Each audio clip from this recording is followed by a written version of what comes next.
We think it's not an exaggeration to say that Daemon and Aemond are the exact same people, born a generation apart. One of the highlights of House of the Dragon has been the mirror that the show has placed between these two characters to portray the fact that they're really one and the same. And that got us thinking, just how similar are Daemon and Aemond? Well, it turns out their lives have been so similar that it's disturbing just how alike they really are. So in this video, we'll be taking a look at every similarity between Daemon and Aemond Targaryen and demonstrating to you guys just why they're basically the same person.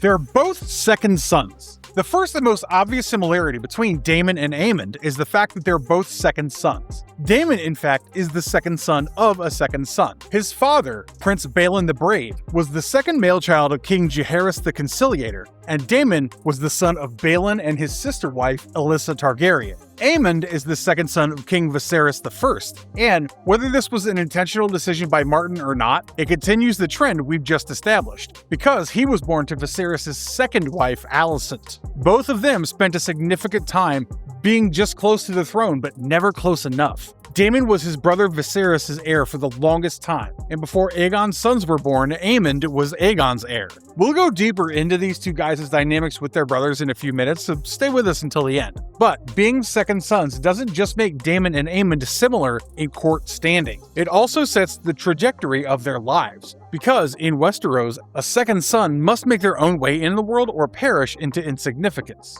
Most second sons in the franchise are more martial in nature than their elder brothers, and that might just be a behavioral quirk, but it also explains the second similarity between these characters. They have an interest in history and military tactics. Both Daemon and Aemond have similar interests and temperaments, and what we mean by that is that they're both haughty and fixated on becoming military commanders. That's partially because both their older brothers were never bothered by becoming leaders of men, at least not in the field. Daemon's brother Viserys was a courtly man. He knew all there was to know about hunting and jousting and feasts at balls, but he never fought a battle a day in his life, and his eldest son even less so. Even as a child, Aegon II's inclinations were far away from the battlefield, stirring towards drinks and women and fire and flight. But Daemon and Aemond were cognizant of their duties as royal princes, and they focused on the one thing that works when all else fails: military prowess. King Maegor the Cruel was a man who was opposed by all the realm effectively, yet he managed to keep hold of the Iron Throne for 6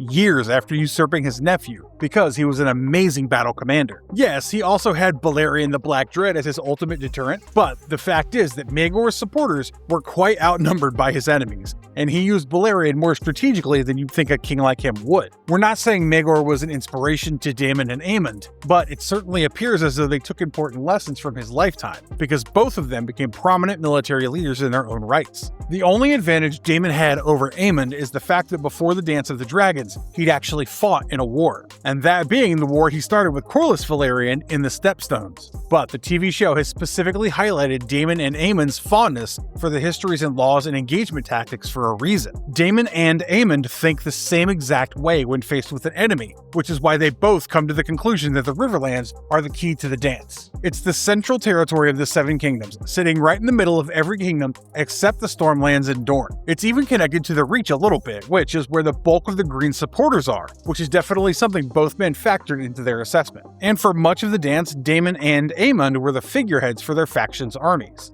Daemon assumed the title of Lord Protector in the books, which officially granted him control of Rhaenyra's forces. And Aemond was named Prince Regent after Aegon's burning, which in the book at least wasn't an outright coup attempt. Hell, even their attitudes towards their counselors are similar, because both Daemon and Aemond prefer their subordinates to obey their commands absolutely, and they never trust any counselor entirely. So, both these princes are second sons whose position in the royal family pushed them in the direction of becoming warriors and commanders. And this brings us to their training, which is yet another eerie similarity. They were both trained by Kingsguard knights. In the case of Aemond Targaryen, both the books and the show directly tell us that he was trained by the finest warrior of his generation, Sir Criston Cole. Cole personally invested himself in the prince's training, and turned him into a lethal killer and a far better swordsman than his elder brother. For Daemon, it's less less clear who trained him, but if the Kingsguard teaching royal princes the martial arts is a tradition rather than an exception, then we can go ahead and make an educated guess as to who trained Daemon. The rogue prince was born in 81 AC and is said to have spent all his formative years in King's Landing. He turned 16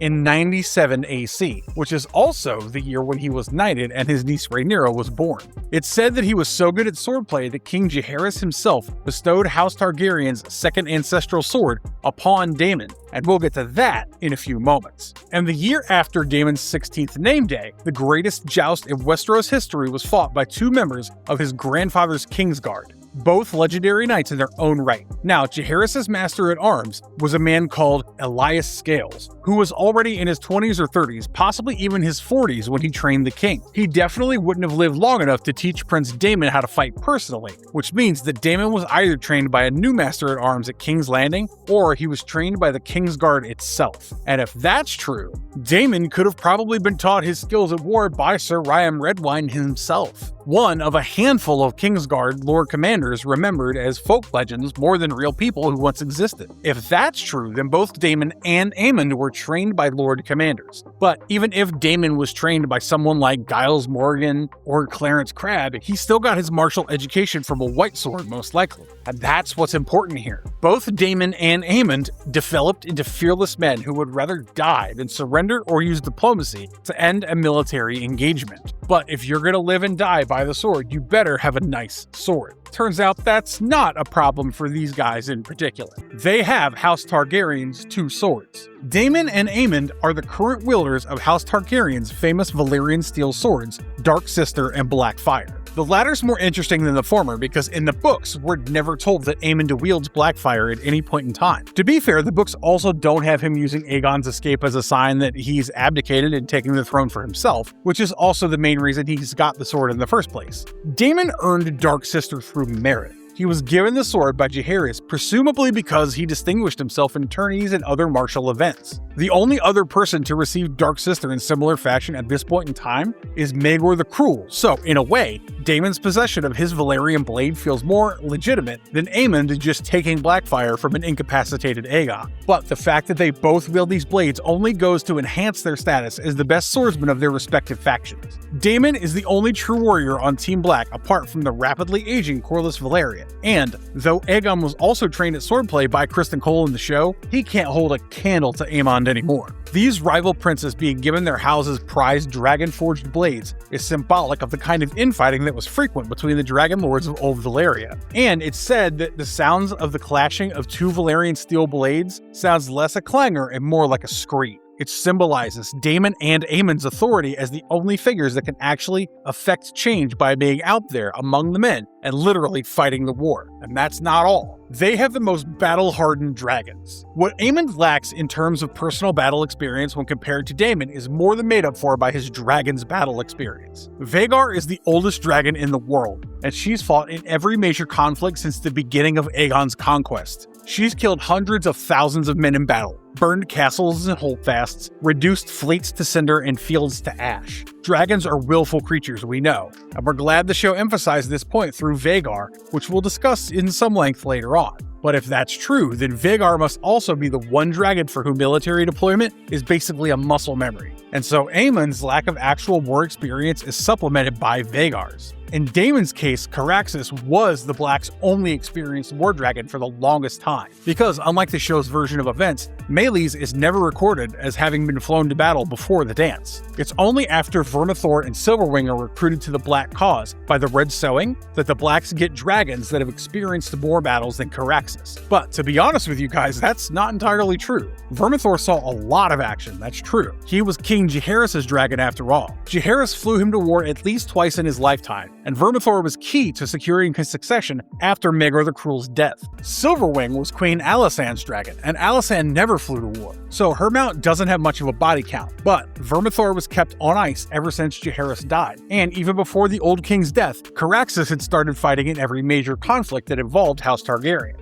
In fact, he was recently seasoned by Daemon's involvement in the War of the Stepstones, so if any dragon's primed for an extended military engagement, it's Daemon's. And towards the end of the war, a certain pair ends up switching their allegiances, which makes Vhagar and Caraxes the most experienced war dragons for their respective sides anyway. While this might feel like a small thing to fixate on, when you think about two characters being mirrors to each other, it makes perfect sense that Daemon and Aemond would have the most battle-hardened dragons of their respective sides. They're the ones visiting the front lines most frequently. They need the best mounts underneath them as the military figureheads of their respective houses. Vhagar's overwhelming experience and size advantage is balanced by Aemond's relative inexperience and Daemon and Caraxes' deep dragon bond, forged in fire and blood through the many battles they fought together. This makes them equals for each other in all things, from blade to mount. But this is where things get really interesting, because we're moving away from material similarities towards the intangible foundations.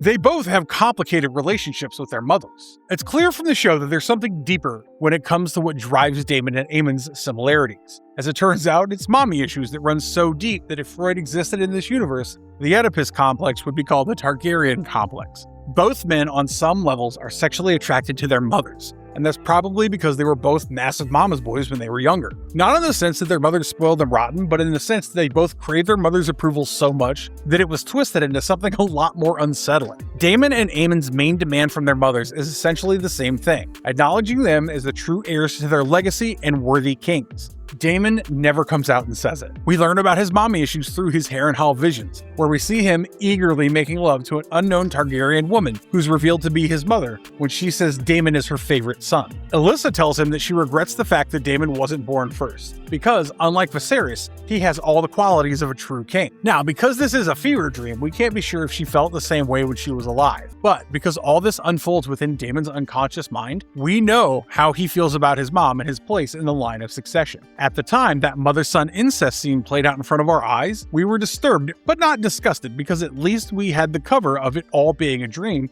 to live in blissful ignorance. Then, in the very first episode of House of the Dragon Season 3, Aemond does pretty much the exact same thing Daemon did, with one horrifying twist. His actions occur in the cold light of day. In Season 3, Episode 1, Alicent begs Aemond to fly to Harrenhal to safety, and it feels like she knows he wants her because she sweetens the deal by claiming she'll join him once he's safe. Aemond then kisses his mother intently, declares he will stage a feast in her honor, and departs King's Landing. Daemon's mother died when he was quite young, and Aemond's mother was so absent throughout his childhood that he sought the similar form of comfort in the arms of an aged whore named Madame Sylvie. Alicent is visibly shaken by her son kissing her not once, as family members might peck one another, but twice, as an expecting lover might. The fact that two of the angriest and most belligerent men in this entire series happen to have such deep and severe mommy issues is not a coincidence. It's further evidence that Daemon and Aemond are one and the same. And that becomes even more evident when you examine the relationship both of them have with their elder brothers.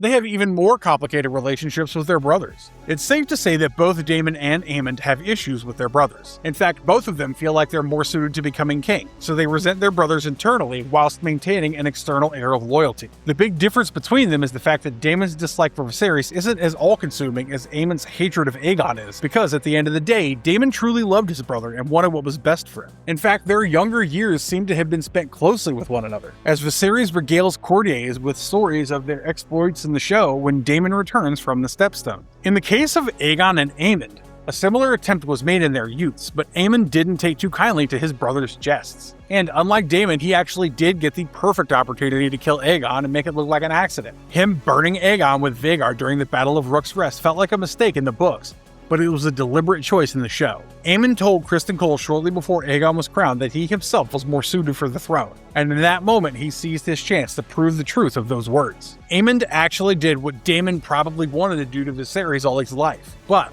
the rogue prince never completely defied his brother's commands, but he troubled him enough to be a thorn in his side as opposed to a sword by his side. We can't be sure whether things would have played out the same way as they did with Aegon and Aemond if they were swapped out with Viserys and Daemon. But while Daemon never stole his brother's throne, it cannot be denied that his issues with his ill-suited to wear a crown brother aren't echoed and intensified in Aegon and Aemond. We're glad at least this similarity was turned into a difference, because Daemon's last moments with his brother were filled with happiness, and Aemond's never will be. He shouldn't have allowed Aegon to live, because whatever else he might be, Aegon has proven that he's vengeful. But when it comes to other family members, Daemon and Aemond's similarities converge yet again.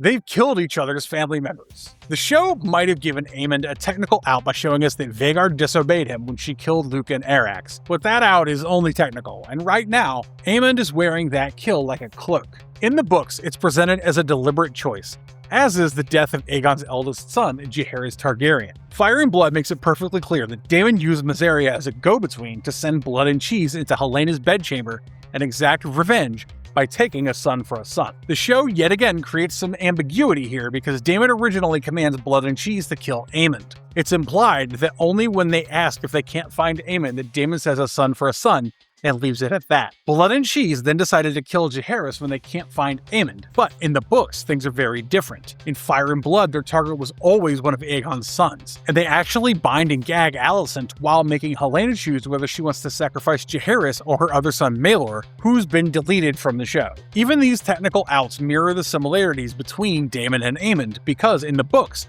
they're completely fine with killing each other's family members. The show might make them seem regretful for a moment or in denial for more than a moment, but the decisions remain the same, and this is the only time that a son is killed in exchange for a son during the entire dance. The fact that they're so willing to take such drastic action in a society where slaying one's kin is viewed as a mortal sin is just more proof that Daemon and Aemond are basically carbon copies of each other, and this next fact really drives home that point.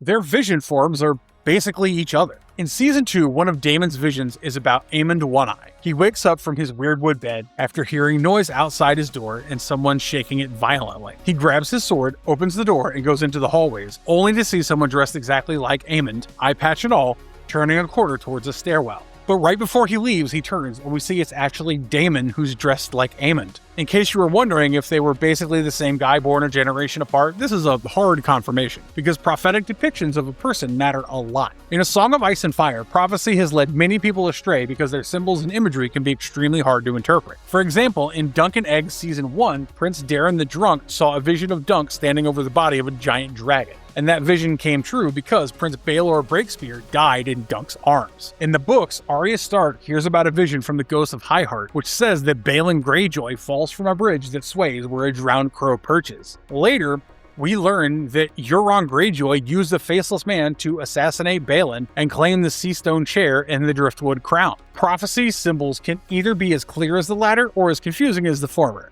And this particular Daemon vision is as clear as it can be. It's screaming at us that these men are the same people. Reflections of each other in personality, actions, mentality, even their souls and ultimate fate. We'll get to that in a second, because we need to address the most important link between these two, and that is...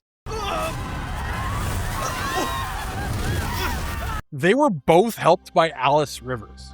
One half of this statement is technically a show exclusive because neither Fire and Blood nor A World of Ice and Fire tell us what Daemon's interactions with Alys Rivers were like. There's just a vague reference to him not liking the place and it giving him nightmares. The show really went into their dynamic, highlighting how Alys became the one person Daemon oddly began trusting with his secrets, whose counsel he heeded. It's heavily implied that Alys gave him weirdwood tea, which is why he's been having all these prophetic visions. Though perhaps the weirdwood bed Daemon sleeps on is cursed as well, because that's what Harrenhal is supposed to be. In fact, it's also implied that Alys uses her magic to help Daemon secure the loyalty of the Riverlands by killing Lord Grover Tully before his time, so that Oscar Tully can speed things along. She also helps Daemon unlock his prophetic purpose by making him have a weirdwood vision that affirms his loyalty to Rhaenyra and the Song of Ice and Fire. And in return, he gives her nothing. Alys gave him 40,000 swords and he refused her Harrenhal, which politically makes sense, but has created an enemy for him nonetheless. That's why when Aemond shows up in Harrenhal and is fatally stabbed by one of Simon Strong's sons, Alys stares at him as he begs of her help because she knows what she has to do to get Harrenhal now. In the books, Aemond is said to have taken Alys for his bedmate of his own will.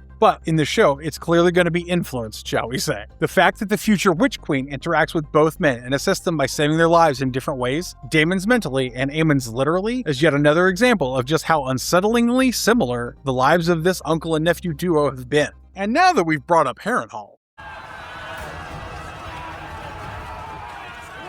both will hold and die at Harrenhal. Daemon's already held Harrenhal in the show and won great victories with his army of Riverlanders and Northmen. In fact, he did Aemond a favor and repaired and restored the castle, which hopefully withstood Vhagar's flames from his attack on Harrenhal, at least to some degree. By the way, the sequences where Daemon and Aemond conquer Harrenhal as one-man armies are so similar, yet so different.